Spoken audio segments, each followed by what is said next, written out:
Assalamualaikum warahmatullahi wabarakatuh. Selamat pagi anak-anak ibu sekalian. Apa kabar kalian? Semoga kalian dalam keadaan sehat-sehat selalu.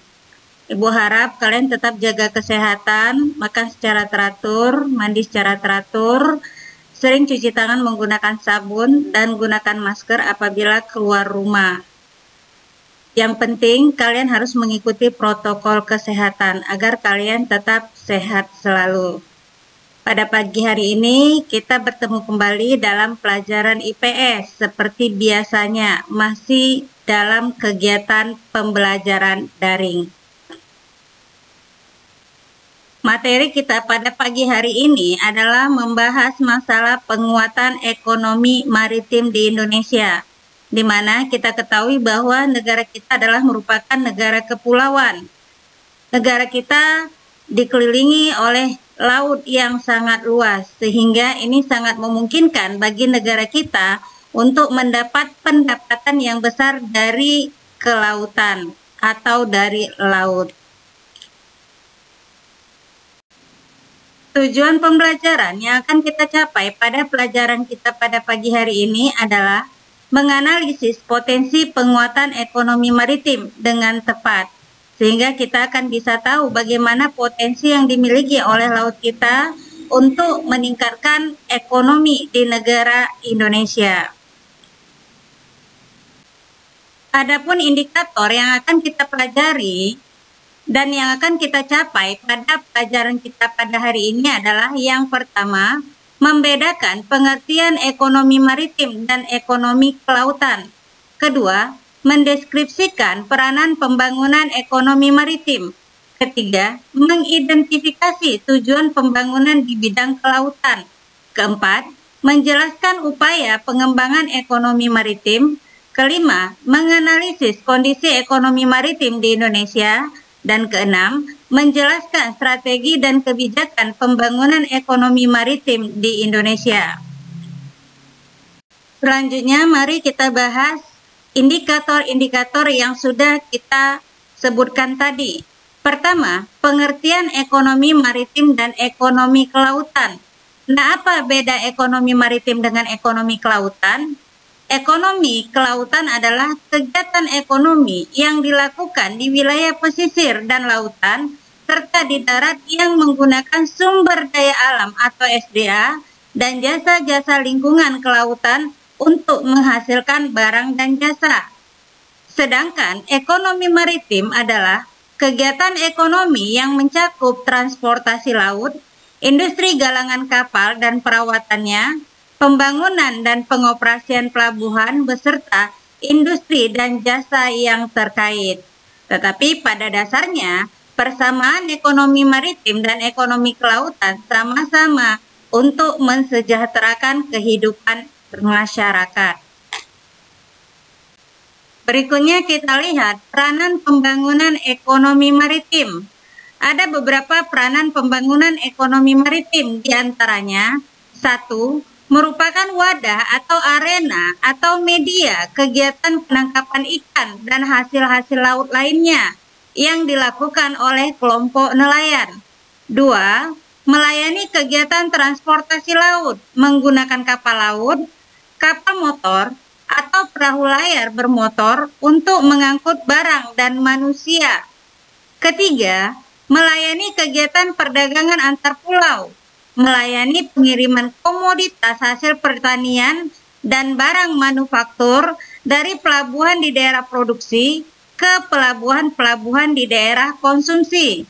Dan yang keempat, kegiatan pembangunan sektor maritim sangat luas, meliputi berbagai sektor usaha yang melibatkan tenaga kerja yang jumlahnya sangat banyak, modal usaha, dan investasi yang sangat besar. Ada beberapa yang menjadi tujuan pembangunan di bidang kelautan. Apa sajakah itu? Pertama, pertumbuhan ekonomi tinggi secara berkelanjutan. Kedua, peningkatan kesejahteraan seluruh pelaku usaha, khususnya para nelayan, pembudidaya ikan, dan masyarakat kelautan lainnya yang berskala kecil. Ketiga, terpeliharanya kelestarian lingkungan dan sumber daya kelautan, serta keempat, menjadikan laut sebagai pemersatu dan tegaknya kedaulatan bangsa. Untuk meningkatkan kehidupan ekonomi maritim, ada beberapa upaya yang dilakukan untuk pengembangan ekonomi maritim tersebut. Di antaranya, 1. Melakukan revitalisasi dan pengembangan sumber daya laut yang memiliki sifat unggul. 2. Melakukan revitalisasi industri pengolahan ikan dengan benar, sehingga ikan yang diolah memiliki daya jual tinggi. 3. Meningkatkan produktivitas ekonomi kemaritiman dan perikanan dengan memberi sanksi yang tegas terhadap pelaku penangkapan ikan secara ilegal. Keempat, mengembangkan bioteknologi kemaritiman sehingga produk yang dihasilkan selain ramah lingkungan juga meningkatkan nilai jual yang tinggi. Dan yang terakhir, melakukan revitalisasi dan pengembangan objek pariwisata bahari sehingga mampu menarik wisatawan dalam negeri maupun luar negeri. Berikutnya kita bahas bagaimana kondisi ekonomi maritim di Indonesia. Yang pertama kita lihat dari sektor pelayaran. Ditinjau dari daya saing, pangsa muatan armada kapal nasional masih tergolong rendah. Industri galangan kapal yang sebenarnya sangat strategis karena memiliki rantai hulu hilir yang panjang, hingga saat ini belum berkembang. Peran sistem pelabuhan dan pelayanannya masih belum efisien dan belum produktif, serta daya saing sumber manusia di sektor pelayaran juga masih relatif rendah. Yang kedua, sektor perikanan. Pada potensi sektor perikanan Indonesia sangatlah besar, tetapi justru kontribusi sektor perikanan terhadap pendapatan nasional masih tergolong rendah. Ditambah lagi dengan pertambahan kawasan budidaya perikanan yang masih sangat kurang jumlahnya. Ketiga, sektor pariwisata bahari. Pariwisata bahari masih belum berkembang di Indonesia. Padahal pengembangan pariwisata bahari dapat menyerap tenaga kerja, meningkatkan pendapatan masyarakat, dan mendatangkan wisatawan yang berada dari luar negeri atau mendatangkan devisa. Pembahasan kita yang terakhir pada materi pagi ini adalah mengenai strategi dan kebijakan pembangunan ekonomi maritim di Indonesia. Kebangkitan ekonomi kelautan ini ditandai dengan perubahan paradigma pembangunan nasional, yang sebelumnya pembangunan tersebut berbasis daratan, kini menjadi pembangunan berbasis kelautan, yang akan mengacu pada berbagai kebijakan publik, infrastruktur, dan sumber daya finansial yang terintegrasi untuk menunjang pembangunan kelautan.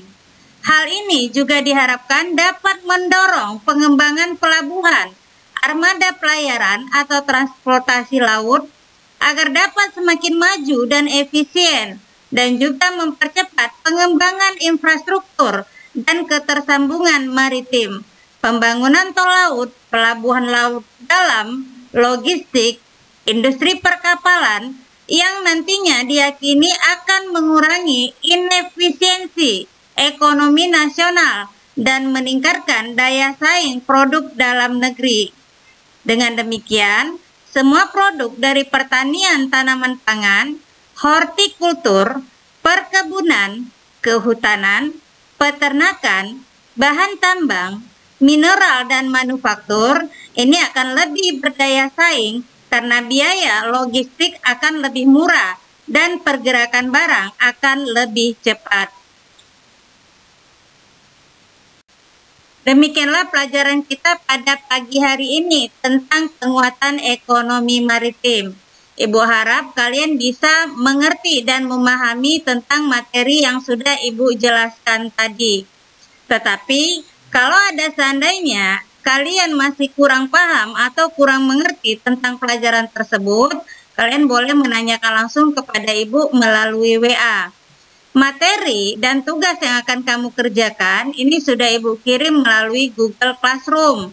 kalian bisa buka Google Classroom dan langsung mengerjakan tugas yang Ibu perintahkan sesuai dengan petunjuk tugas dan mengumpulkan tugas tersebut tepat pada waktunya. Ibu harap kalian tetap semangat dalam mengerjakan tugas-tugas yang diberikan guru. Dan Ibu juga meminta kepada kalian agar memeriksa terlebih dahulu tugas yang akan kamu serahkan sebelum kamu menyerahkannya melalui Google Classroom tersebut. Atas perhatian kalian pada pagi hari ini terhadap pelajaran kita, Ibu ucapkan terima kasih. Dan Ibu akhiri dengan Assalamualaikum warahmatullahi wabarakatuh dan selamat pagi. Tetap semangat ya anak-anak Ibu sekalian dan tetap jaga kesehatan.